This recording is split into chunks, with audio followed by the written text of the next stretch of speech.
प्रारंभे विनंती करू गणपती विद्यादया सागरा अज्ञानत्व हरोणी बुद्धिमती दे आराध्य मोरेश्वरा अलंकापुरी पुण्यभूमी पवित्र तेथे नांदतो ज्ञानराजा सुपात्र तया आठविता घडे महापुण्य राशी नमस्कार माझा तया श्री सद्गुरु ज्ञानेश्वरासी पुंडलिका वरदे हरि विठ्ठल श्री ज्ञानदेव तुकाराम पंढरीनाथ भगवान की जय। श्री संत ज्ञानेश्वर महाराज की जय। श्री संत मोतीराम महाराज की जय। पाहे पाध्वजेचे चिरगुट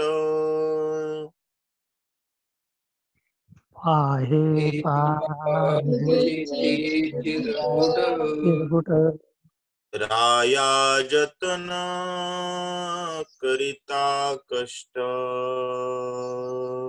राया जतन करिता कष्ट तैसा मी पतित तैसा परी तुझा मुद्रांकित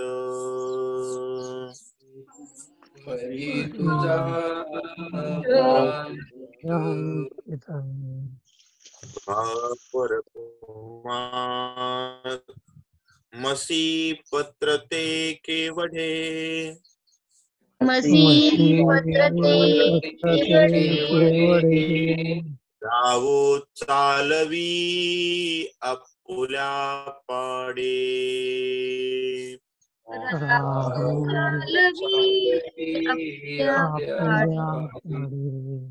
ऐसा मी पतित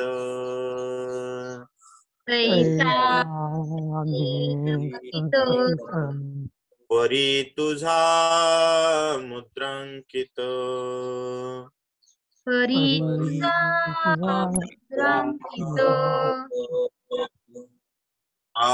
पर खुमा देवरुदा देवी वरुदा संभाळावे आपुल्या विदा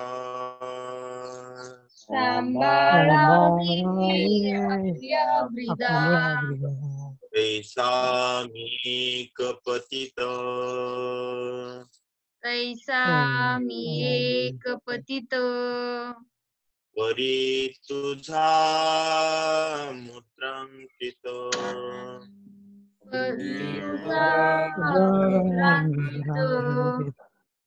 कुंडलिका वरदे हरि विठ्ठल श्री ज्ञानदेव तुकाराम पंढरीनाथ भगवान की जय। माऊली ज्ञानेश्वर महाराज की जय। जगद्गुरु तुकाराम महाराज की जय। संत मोतीराम महाराज की जय।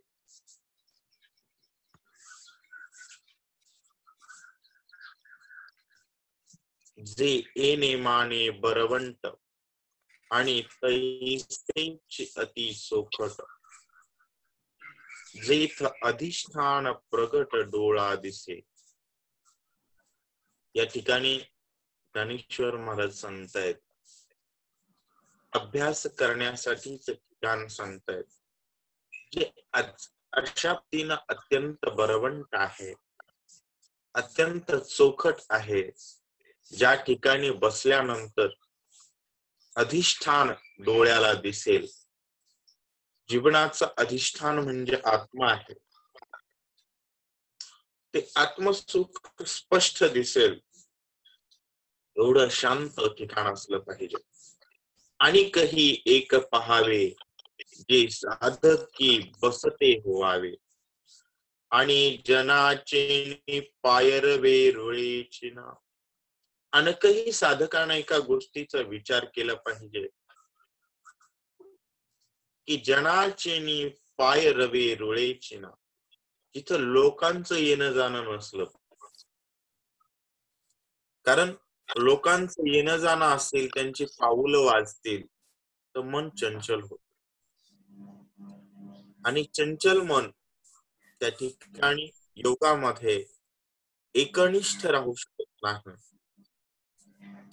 तेथ अमृताचे निपाडे, मुळाही सकट गोडे. जोडती दाटे झाडे सदा फळती. अमृतासारखा रस ज्या वृक्षाच्या मुळासकट येतो, अशा प्रकारची दाट झाडी, सदा फळणारी झाडी त्या ठिकाणी असली पाहिजे. पाऊला पाऊली उदके. अत्यंत सुंदर अशा प्रकारची वृक्ष पाहिजे. पाऊला पाऊलाला पाणी पाहिजे. वर्षा काळे ही अति चोखे, निर्झरे का विशेखे सुलभे जेथ. झरे असावे, सुलभ पाणी असावं. हा आतपोही आळीमाळू, जाणी जे तरी शीतळू. पवनू अति निश्चळू मंद जुळके. निश्चळ अशा प्रकारचा वारा लागावा, शांत झुळूक लागावा. शीतळ अशा प्रकारचं वारा असावं. अशा प्रकारे निसर्गरम्य वातावरणामध्ये बहुत करुणी निशब्द, शक्यतो तिथं शब्दच कुठला आला नाही पाहिजे, आवाजच नाही आला पाहिजे.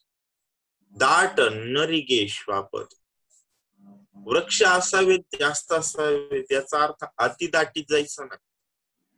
कारण जर अतिदाटीत गेलो तर तिथं श्वापद असू शकतात. तुकहन षटपद ते नाही. पोपट वगैरे हे ते अति जास्त नसले पाहिजे, कारण त्यांच्या किलबिलाटानं सुद्धा लक्ष विचलित होऊ शकते. आणि लगे हंसे दोन्ही चारी सारसे. अवनी एके वेळे बैसे ती कोकिळही हो. हंस असावेत 2-4. त्या ठिकाणी कोकिळा सुद्धा असावी, जी एखाद्या वेळेस गायन करून कुहू कुहू कुहू तिचा आवाज ऐकल्यानंतर त्या ठिकाणी अंतःकरण स्थिर होईल. निरंतर नाही तरी आली गेले काही. होतुका मयुरे ही आम्ही नान म्हणू. मोरा असावीत पण ती निरंतर नसावीत. तरी आली गेली काही, यावेत एखादी वेळेस जावेत. आम्ही त्या मयुराला नाही म्हणत नव्हत, चक्क मोर नसावीच असं नाहीये. कारण मोर म्हणजे मुमुक्षू म्हटलं जातं. मोक्षाची इच्छा असणारा भक्त पसारा फुलवून नाचतो, त्याला मोर म्हणतात बर का. तर अशी आली गेली तर चालतात, परी आवश्यक पांडवा ऐसा ठावो जोडावा. अर्जुना, निश्चित असंच ठिकाण मिळवावं जेथ निगूढ मठ होवावा का शिवालय. अशा सुंदर ठिकाणी शक्यतो महादेवाची मंदिर असतात बर का, लक्षात घ्या. निगूढ मठ होवावा त्या ठिकाणी सांगतायत. गुप्त गुहा असावी किंवा महादेवाचं मंदिर असावं, कारण मन चित्त होईल. दोही माझी आवडे ते, जे मानले होय चित्ते. महादेवाचं मंदिर असेल किंवा गुप्त गुहा असेल, या दोन्ही मध्ये जे आवडेल तुला ते कर. बहुत करुणी एकांते बैसी जेगा. अशा ठिकाणी एकांतात जाऊन बसायचंय. वरी मुनी कैसे ते जाणावे, मन राहते पाहावे. हे सगळं जाणावं, जिथं मन राहील, स्थिर राहील, याचा विचार करावा. राहील तेथ रचावे असं न ऐसे.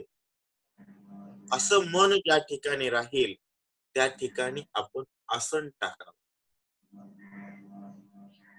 वरी चोखट मृग सेवडी, माझी धूत वस्त्राची घडी. तळवटी अमोडी कुशांकुर, वर धृत वस्त्राची घडी असावी, त्याच्या खाली कृष्णाजीन आणि त्याच्या खाली साग्र दर्भ असावे. साग्र दर्भ, दर्भ म्हणजे गवताच्या काड्यांचं वस्त्र असावं खाली, ती आपली चटई असते त्या पद्धतीमध्ये असावं. त्याच्यावर कृष्णाजीन असावं आणि ठिकाणी सांगतायत धूत वस्त्र, धूत वस्त्र असावं, पांढऱ्यासारखी वस्त्र असावीत. अशा ठिकाणी तुम्हाला खाली गवत असावं, आपण जशी चटई टाकतो वर सतरंजी टाकतो अशा पद्धतीचं ते वस्त्र असावं आणि त्याच्यावरती बसायचं. सकोमळ सरिसे सुबद्ध राहती आपैसे, एक पाडे तैसे ओजा घाली. ते दर्भ कोमल सारखी आणि आपोआप ते ठिकाणी राहतील अशा चांगले तऱ्हेने जोडलेले असतात. गवताच्या काड्या जर जोडल्या गेल्या तर ते राहाव्यात आपण बसल्यानंतर एका ठिकाणी, नाहीतर ते निष्ठून पाय खाली फोडण्याची शक्यता. अशा प्रकारचं नसावं असं म्हणतायत. परी सावियाची उंच होईल तरी अंग न डोले. ते वस्त्र टाकत असताना अशा ठिकाणी टाकायचंय की ते उंच नसलं पाहिजे. नाती नीच नाती उच्च, अति उंच नसलं पाहिजे, अति खाली नसलं पाहिजे. कारण जर उंच असेल तर माणूस असं डोलतं महाराज वारा आल्याबरोबर. नीच तरी पावेल भूमी दोष, एकदम जर खाली जमिनीवरच असेल, त्यामुळं ज्ञानेश्वरी पारायणाला सुद्धा आसन टाकून बसायचं बरं का, बिना आसनाचं बसायचं ना, कारण भूमी दोष लागतो. म्हणजे अति नीच जर असेल तर भूमी दोष लागेल. व्यासपीठावर बसायचं म्हणजे खूपच उंच व्यासपीठ जर केलं तर तरी अंग न डोले, त्यामुळं ते दोन्हीही नसलं पाहिजे, तर मध्यम ते एवढं असं. म्हणून तैसे न करावे समभावे, अति उच्च नसावं अति नीच नसावं, समान भावान. हे बहु असो होवावे असं न ऐसे. भगवान म्हणतायत ठीक आहे अर्जुना, असं आसन असं. त्यानंतर तत्रेकाग्रम मनः कृत्वा यत चित्तेन्द्रिय क्रियः उपविशाशेन युज्याद योगमात्मा विशुद्धये.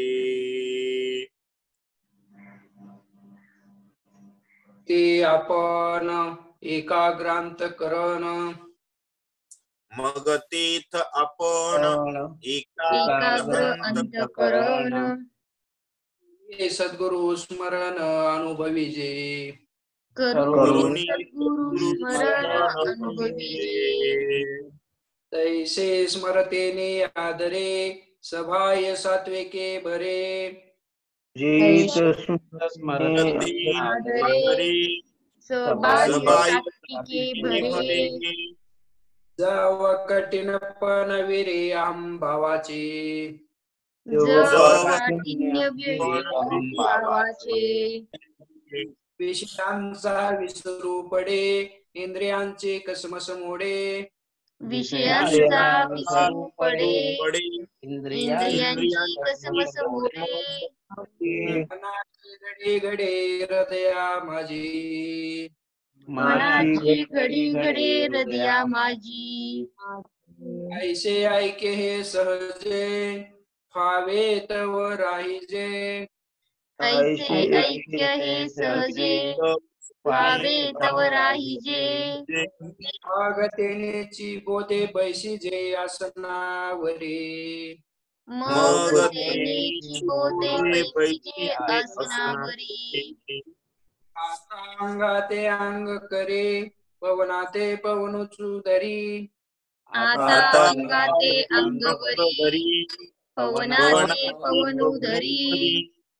ऐसे अनुभवेची उजरे होची लागे ऐसी अनुभवाची उजरी होची लागे प्रवर्ते मागोते मोहरे समाधे आयलाडी उत्तरे प्रवृत्ती मागोती मोहरे समाधी लाडी उत्तरे आगवे अभ्यासो सरे बैसत केओ आगवे अभ्यासू सरे बैसत घेवो मुद्रेचे प्रोढे ऐसे त्याची सांगे जलाता प्रियसी मुद्रेची प्रौढी ऐशी त्याची सांगितलेला आता पर्ययसी तरे उरुया जगनाशी जडो निघाले तरी उरुया जगनासी जडून निघाली देवडे आधार मुद्राची गुढी चरणे देवडी आधार द्रुमच्या पुढे ते गाडे संचरी पाय घटिते गाडी संचरी पा दव्य तो तळे ठेविजे तेने शिवनी मधु पिढीजे सव्य तो तळी ठेविजे तेने शिवनी मध्ये पिढीजे वरे वैसे तो सहजे वाम चरणू वरी बैसे तो सहजे वाम उदमे ड्रांतो ते चारे अंगुळे निगुती गुद मेंढा अतंती चारी अंगुळे निघुती एक सार्थ सार्थ प्रांती सांडोनिया एक सार्ध प्रांती सांडूनिया माझे अंगुळ एक निगे ते तटाचे चिनी उत्तर वागे माझी अंगुळ एक निघे ते तटाचे चिनी उत्तर भागे नेहटी जे वरे अंगे पेललेनी नेहमीचे वरी अंगी पेललेनी उचलिले काने निजे तैसे पृष्ठांत उचलिजे उचलिले कानी निजे पैसे पृष्ठांत उचलिजे उल्पद्वय धरे जे तेनेची माने उल्पद्वय धरिजे तेनेची माने मग शरीर संचू पार्थाय असे सही सर्वथा मग शरीर संचू पार्था अतिशयी सर्वथा पार्ष्णीचा माथा स्वयंभू होय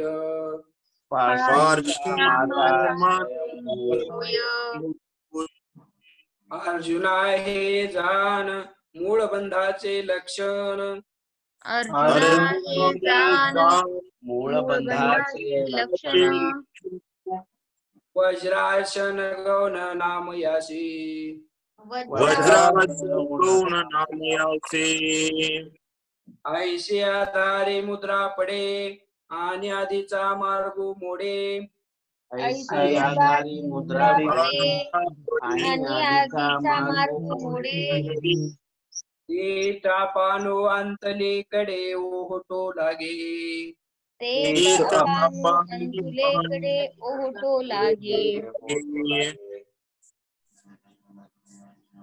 या ठिकाणी भगवान अर्जुनाला अर्जुना बसायचंय कसं बघा एवढा वेळ सांगितलं बसायचंय कुठं त्यानंतर सांगितलं आसन कसं टाकायचं आणि टाकलेल्या आसनावरती बसायचं कसं आता हा अभ्यास सुरू झालेला लक्षात घ्या अत्यंत अवघड विषय ज्या पद्धतीत भगवान संत श्री ज्ञानेश्वर महाराज सद्गुरूंचा आशीर्वाद सर्व संतांचा आशीर्वाद असेल त्या पद्धतीत आपण सांगण्याचा प्रयत्न करूया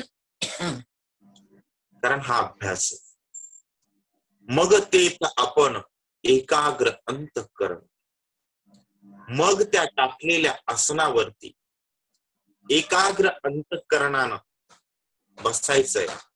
करुणी सद्गुरु स्मरण अनुभवीचे. सद्गुरूचं स्मरण करायचंय आणि त्या आसनावरती बसण्याचा अनुभव घ्यायचाय. परंतु स्मरण कशा पद्धतीत करायचंय? जेत स्मृतेनी आदरे सभाय सात्विके भरे. स्मरणाचा आदर असा असला पाहिजे की ज्या आदरानं सबाह्य अंतःकरणात आणि बाहेर सात्विकतेचा बहर आला पाहिजे. आणि त्या सात्विकतेच्या बहरामध्ये काठिण्य, अहंकाराचा जो कठीणपणा आहे तो विरघळला पाहिजे. अशा सात्विकाच्या बहरानं अत्यंत आदरानं आपल्या सद्गुरूचं स्मरण करणं गरजेचं आहे. मग काय होईल हो? विषयांचा विसरू पडे, विषयांचा विसर पडेल, इंद्रियांची कसमस मोडे. इंद्रियांचं जे चंचलत्व आहे ते आपोआप मोडून जात आणि काय होईल? मनाची घडी घडे हृदयामाची. विषयांचा जर विसर पडला, इंद्रिय जर चंचलत्व कमी झालं इंद्रियांचं, तर मनाची घडी बसते हृदयामध्ये. नाही तर मनाची घडी बसत नाही, मन चंचल आहे. ऐसे ऐक्य हे सहजे भावे तव राहिजे. अशा प्रकारचं ऐक्य मन झाल्यानंतर शांत राहावं, बसावं. मग तेनेची बोधे बैसीजे आसनावरी. असं मन स्थिर झाल्याचा बोध झाल्यानंतर, अहंभाव विरघळल्यानंतर, निरअहंभावानं सद्गुरूला वंदन केल्यानंतर आपण आसनावरती बसायचं. आता अंगाते अंगवरी, पवनाते पवनोधरी. आता अंगाला अंगानं वरायचंय, वाऱ्यानं वाऱ्याला धरायचंय. ऐसी अनुभवाची उजरी होत लागली. अशा प्रकारचा अनुभव त्या ठिकाणी बसल्या बसल्या यायला सुरुवात होतो. प्रवृत्ती मागोती मोहरे, समाधी ऐलाडी उतरे.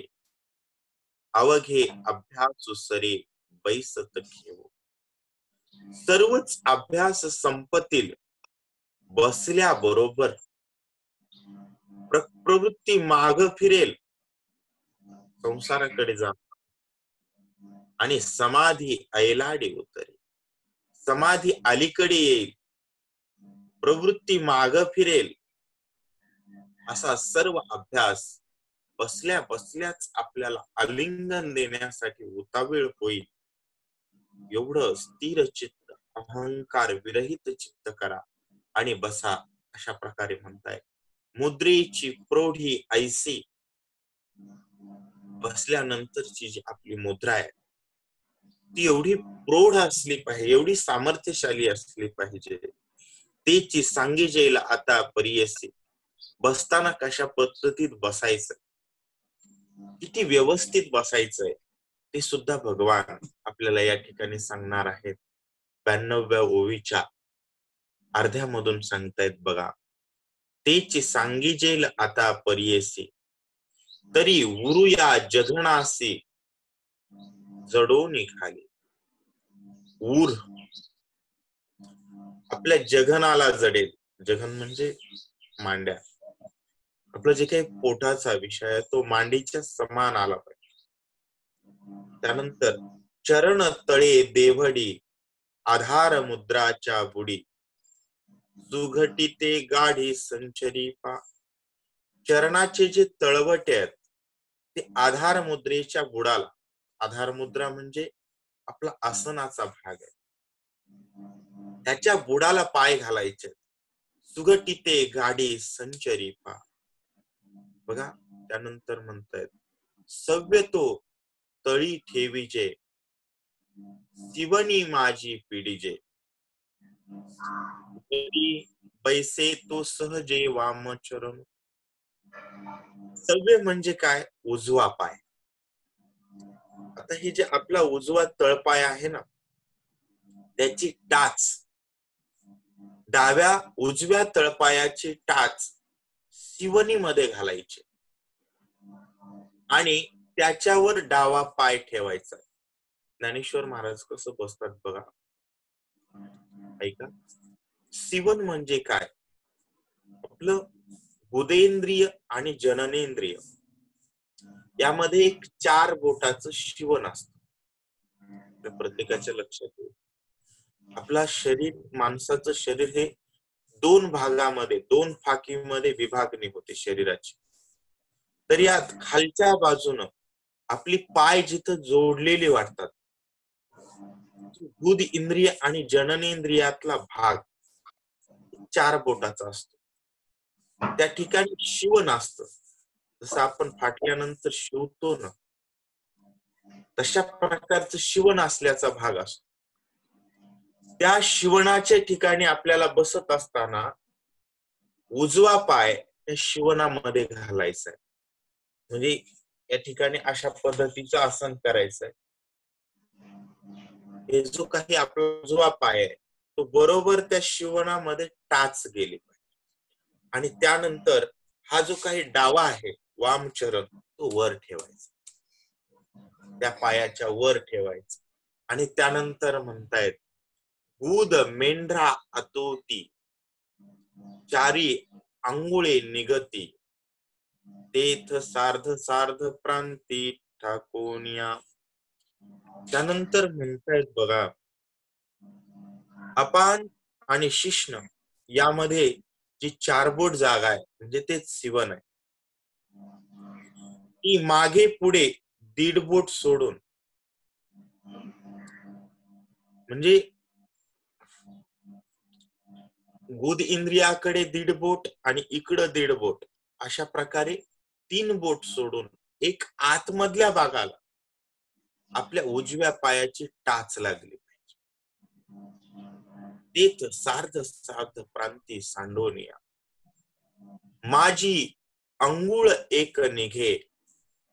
एकच अंगठावर, एकच बोट एवढी जागा उरते ना. आता बुध इंद्रियाकडे 1.5 बोट जागा सोडली, शिश्नेंद्रियाकडे 1.5 बोट जागा सोडली. आतमध्ये किती उरली? आता 1 बोट उरली, कारण 4 बोटाच ते शिवण असत.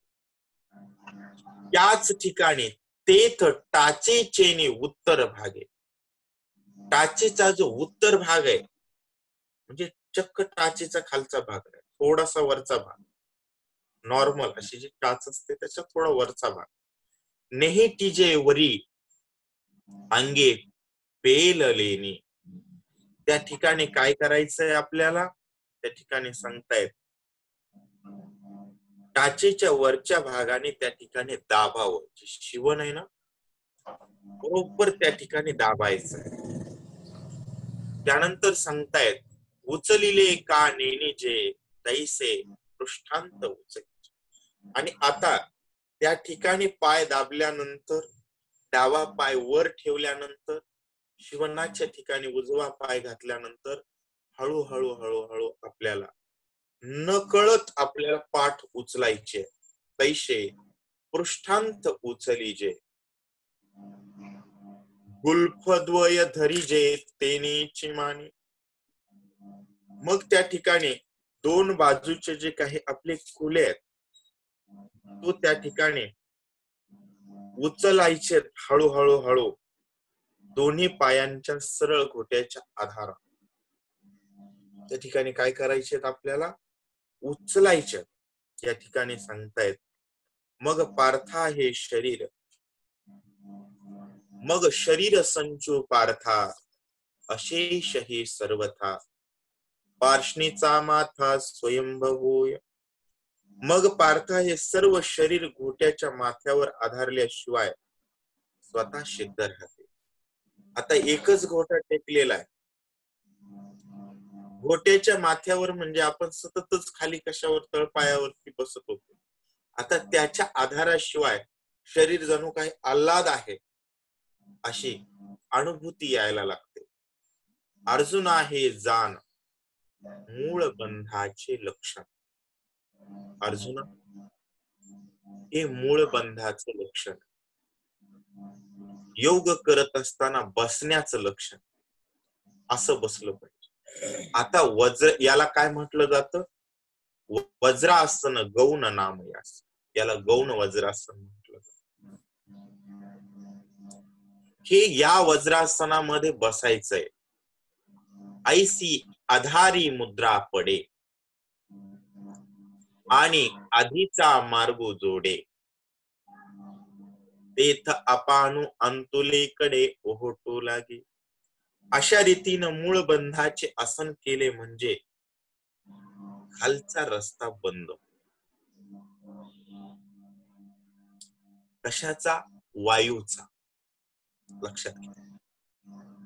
कारण खालचा रस्ता वाऱ्याचा बंद झाला की तेथ अपानु अंतुलीकडे ओहोटू लागे. मग अपान वायू आतले आत वर जाऊ लागतो. कारण शरीरामध्ये 9 द्वार आहेत. त्यापैकी एक द्वाराचे जे मार्ग आहेत ते रोधले जातात, जे सर्वात खालचं आहे. तिथे व्याधी झाली तर माणसं मूळ व्याधी म्हणतात. कारण कसं आहे, ते मूळ आहे आपल्या शरीराचं. तिथून पुढंच जे काही बाकीचे 8 आहेत आपल्या शरीराची छिद्र, ती तिथून पुढे आहेत.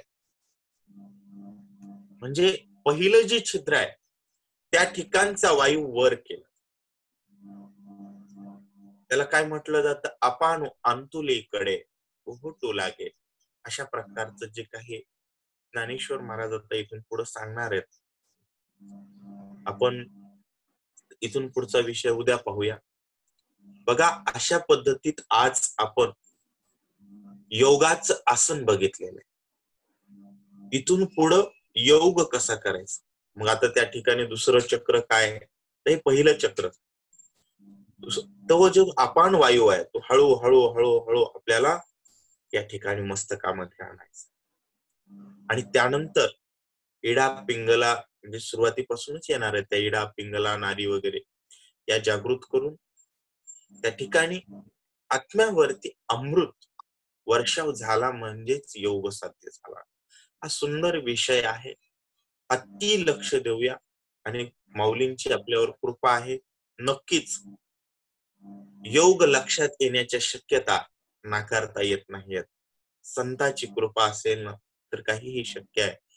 फक्त आपण लक्ष आणि सातत्य या 2 गोष्टी ठेवूयात. यानंतर रसायदान होईल.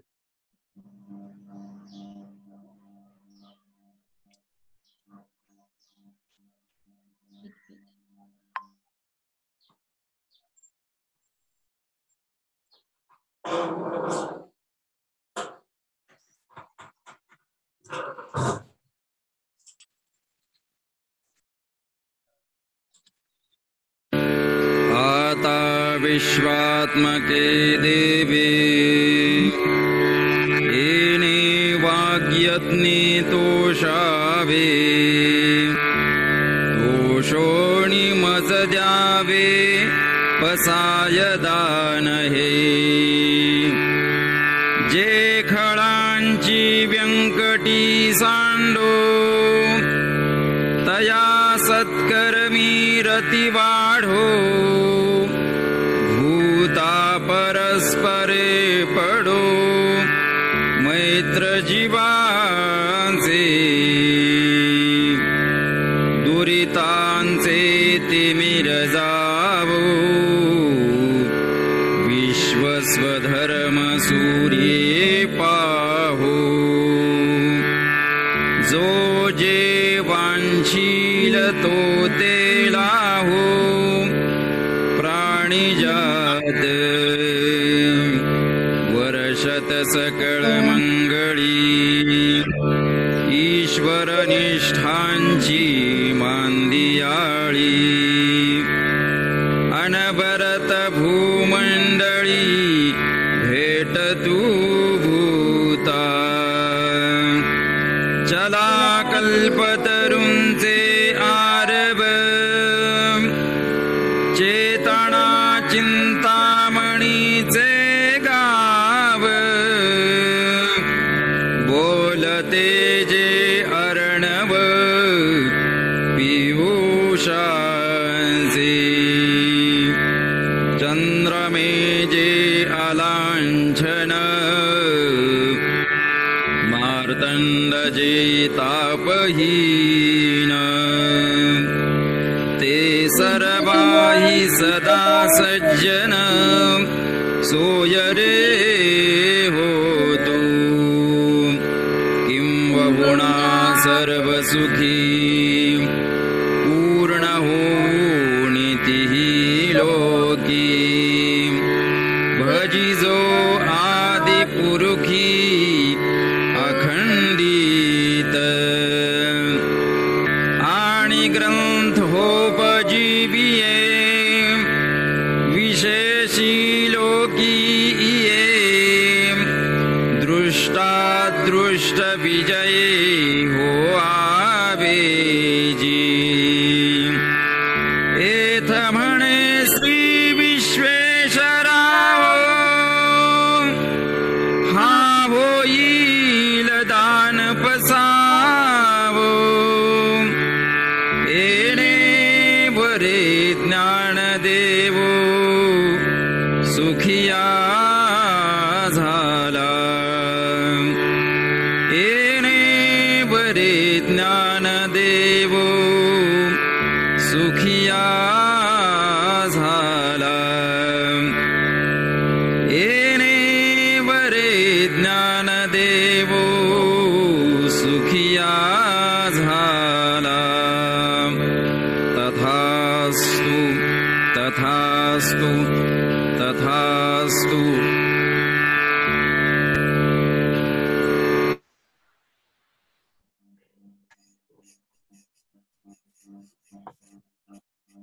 यानंतर आज संध्याकाळी बालकांच्या भावाचं रामायण होणार आहे.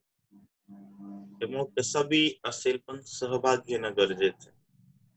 आपल्या घरची जी लहान लहान मुलं आहेत त्यांना सहभागी करा. वाचता येईलच असं नसतं, स्वरातच येईल असं नसतं. जसेही काही बोबडे बोल असतील त्या वाचेला परमार्थाची सवय लागावी, परमार्थाचे शब्द त्यांच्या मुखावरती खेळावेत. हा एकमेव उद्देश आहे. प्रत्येकाला म्हणता येईल, चांगलं सांगता येईल, वाचता येईल असं काही नसतं. फक्त त्यांचा सहभाग महत्वाचा आहे. आता आमच्या घरची मुलं आहेत किंवा बदने सरांची मुलं आहेत, हीच मुलं परत परत परत परत नाही, वेगवेगळी असतात. तर आहेत योगायोग सानिध्यामध्ये आहेत, पण आपला उद्देश एवढाच नाही की तीच मुलं असतात. प्रत्येकाची